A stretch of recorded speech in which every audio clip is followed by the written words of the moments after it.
Con Ariel Doracio, Sí, quien es integrante del sector de la Oficina Municipal de Defensa del Consumidor, que atiende el tema de alquileres, que está con la Concejalía Popular también. Es un eximio jugador de fútbol, hincha de San Lorenzo, viene de sufrir una derrota el fin de semana con la Lepra. Pero bueno, ¿cómo anda? ¿Bien? ¿Cómo va? Después de esta presentación, no sé si tan bien. Entre San Lorenzo y la ley de alquileres estamos mal. Tirame una. Claro, decir que hablamos ahora decías del Día de la Diversidad Cultural, ojo con Marra. Porque se enoja cuando va a hablar y te cierra automáticamente el espacio. Cuidado. Es verdad. Te vincula con samba y paca paca y fuiste. Chao. Es verdad. Bueno, ya estamos recuperándonos de la pierna, que venía de una lesión el hombre, gran jugador de fútbol. Esta ley, que la semana pasada, no, la anterior, tuvo la media sanción en el Senado, fue debatida en diputados. Claro, empezó el debate en la Cámara de Diputados, en lo que es la Comisión de Legislación General, con la idea de, esta semana, ver cuál es la suerte del proyecto de ley que llega desde el Senado. Recordemos que hay un proyecto de ley de diputados que fue al Senado que no reunió los votos suficientes, que a nuestro entender es empeorar de manera importante la situación actual de los inquilinos, que tiene que ver con bajar la periodicidad de los contratos de 3 a 2 años como plazo mínimo de contratación. El plazo mínimo de contratación en Argentina es el máximo. Nadie firma un contrato hoy por encima de los 3 años. Es más, estamos viendo contratos de 4, 5, 6 meses, 8 meses que son violatorios de la ley y que no pasa nada porque lamentablemente estamos acostumbrados a esto. Ahora bien, el índice de actualización también se acelera con el proyecto de diputados de 1 año a 4 meses. Y con un índice indeterminado. Es decir, mañana te impongo dólar MEP como índice y lo puedo hacer tranquilamente porque no hay una prohibición de hacerlo. Claro. El del Senado, si bien en un marco de retroceso entendemos que no deja de ser un avance, a ver, reitero, es mejor, cualquier escenario no supera al escenario actual, con la legislación actual. Estamos hablando de retroceder en términos de derechos.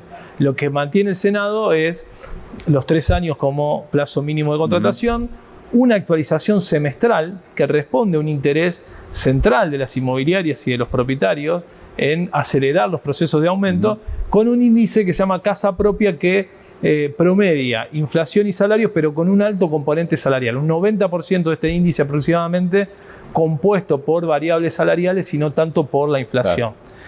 Pero que tiene una cuestión fundamental en esta Argentina que vivimos hoy, la prohibición expresa de dolarizar los contratos. Ahora, si me preguntás qué va a pasar esta semana, posiblemente nada. Porque ninguno de los dos bloques que hoy disputan en la Cámara de Diputados reúne los votos suficientes para que salga o el dictamen o la media sanción del Senado o la media sanción de diputados. Y tampoco reúnen los votos para rechazar y hacer caer alguna de estas propuestas legislativas.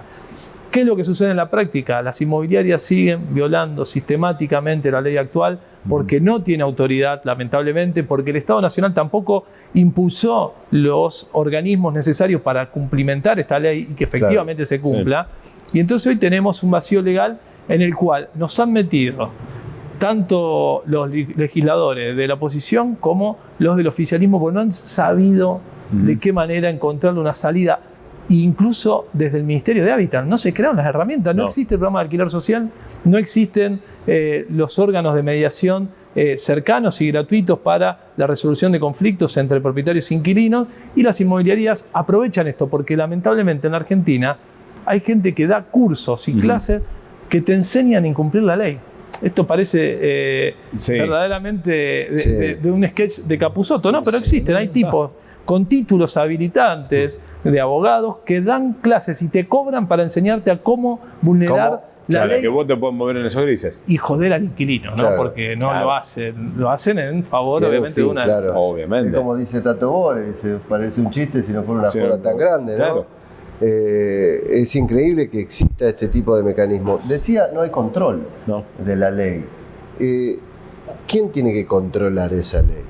Bueno, centralmente lo que aquí sucede es que en estos 3 años, decían, no se crearon los instrumentos públicos de parte del Estado Nacional, no hubo una reglamentación hecha por el Estado provincial a fin de generar un cumplimiento expreso de la ley, y hoy estamos en manos de muchas cuestiones de lo que define el Colegio de Corredores Inmobiliarios, que termina siendo juez y parte en este tipo de situaciones. Entonces, cuando suceden estas cosas, cuando el vacío legal que se genera se aumenta por la presión mediática de los grandes medios de comunicación, ¿no?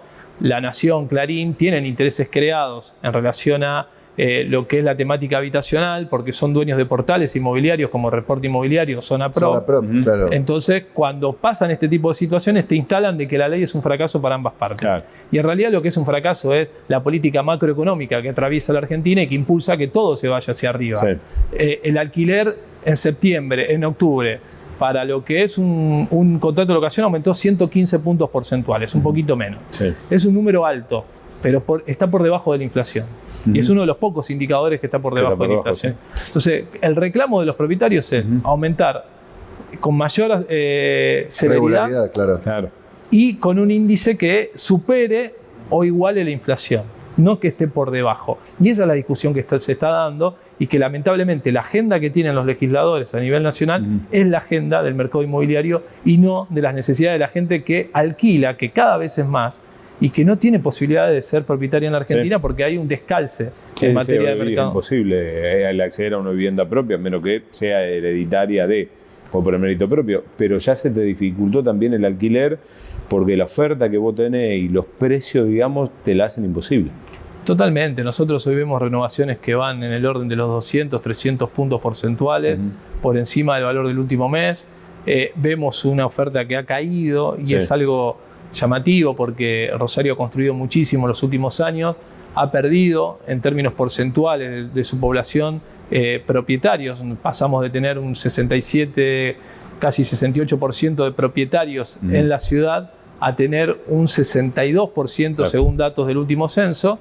Se construyeron promedio 700.000 metros cuadrados anuales en los últimos 30 años. No creció la población de manera determinante y hoy no hay oferta. Digo, no hay oferta. ¿Y quién compra? Sí.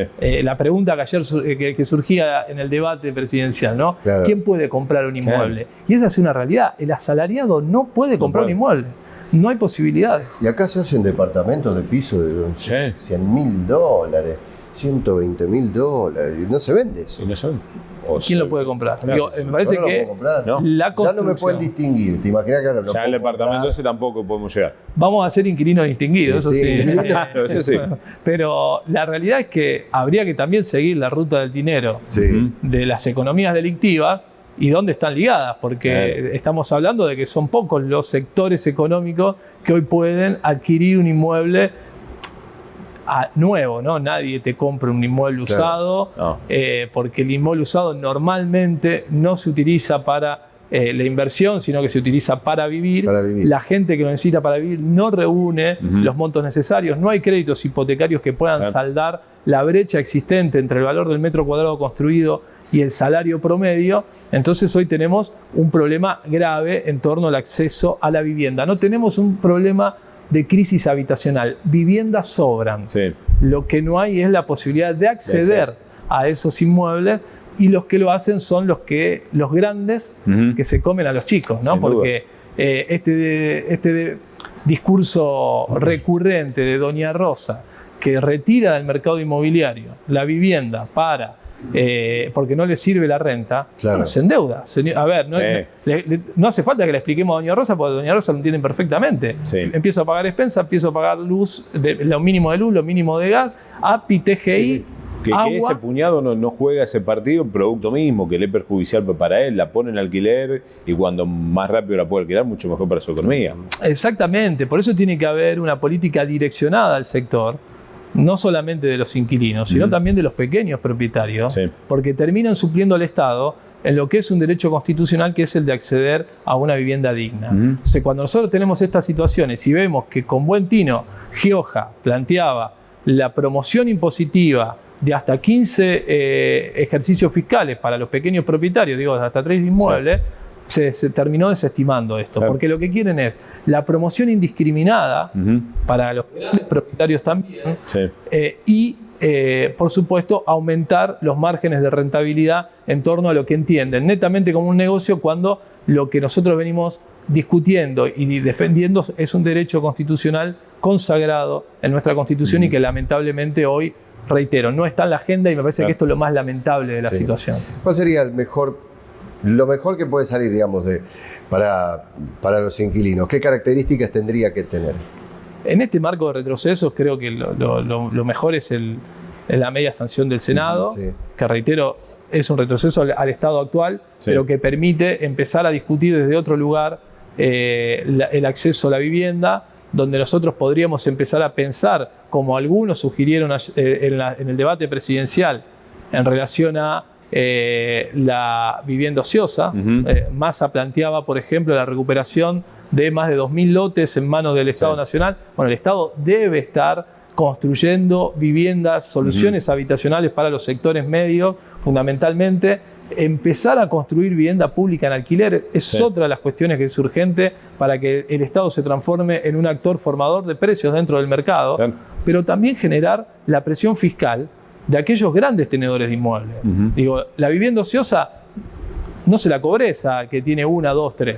Ahora, el que tiene 20 viviendas ociosas, lo tenés que presionar para o que la vuelque o terminar el Estado con esos inmuebles. Hay que perseguir también los dineros en negro, ver quién financia las construcciones, las mega obras que se siguen viendo en las grandes ciudades, quiénes son dueños de esos activos, de dónde provienen, y también empezar a expropiar, como lo habían planteado algunos legisladores hace algunos años atrás, las viviendas de los narcos y volcarlas también al mercado del alquiler, fundamentalmente para resolver situaciones que hoy son cada vez más delicadas, producto de la falta de control en todos los niveles. Porque acá concurren varios actores, algunos con dineros demostrables, otros con dinero de dudosa procedencia. Entonces, bueno, el Estado tiene que estar alerta a estas situaciones. Registrar y grabar la vivienda ociosa, pero también la construcción para los sectores medios, resolviendo el problema de la vivienda rápidamente y en serio. Y además por el tema de la vivienda ociosa, que algunos países que para ellos son referentes, caso Alemania, Angela Merkel lo hizo y no la ve a Merkel con la banderita de la cámpora, pudiéndolo llevar adelante. No es muy roja, ¿no? Por supuesto, es todo lo contrario. También sucede en países como España. Claro. Donde el PP es el Partido Popular, hoy está en el poder y también se dan estas discusiones. Ni hablar en Barcelona, donde hay incluso expropiaciones de inmuebles enteros y después se vuelcan al mercado del alquiler mediante la planificación y la administración del Ayuntamiento de Barcelona. Y también existe el impuesto de la vivienda ociosa en Miami, en Londres, en París. Y entonces tenemos que empezar a pensar como pensaron esos países a la hora de resolver los problemas habitacionales. Y la otra es la vivienda pública en alquiler. Digo, Austria tiene más del 80%, y tampoco estamos hablando de un Estado comunista, ni mucho menos, tiene el 80% de su parque habitacional en manos del Estado. Entonces, cuando sucede esto, que vos garantizás un derecho y corres, el negocio tiene que estar en otro ámbito. Hay otra de las discusiones que se están dando a nivel Congreso que no está pudiendo avanzar, que tiene que ver con regular los alquileres temporarios, y que para Rosario no es un problema, pero para Mar del Plata, para Bariloche, para la Ciudad Autónoma de Buenos Aires, para Córdoba, sí es un problema grave, porque las plataformas que ofrecen inmuebles en dólares también intentan meterse de manera solapada en el mercado del alquiler y dolarizando los valores, lo cual es lo más grave que genera este tipo de situaciones. Ariel, nos quedamos con la expectativa de que pueda salir la mejor ley posible para beneficio de los inquilinos y también de los propietarios, pero que de una vez por todas se pueda dar un rumbo positivo a esta circunstancia. Muchas gracias por la claridad. No, muchas gracias a ustedes y espero compartir una cancha con Landriel rápidamente, que es también un talentoso, uno de los pocos. Sí, en ese grupete sí. Ya se va a recuperar. Mientras tanto, compartamos una parrillita, algo ahí, una cosita. Por supuesto. Un salamito. Un tercer tiempo que son los mejores que hay.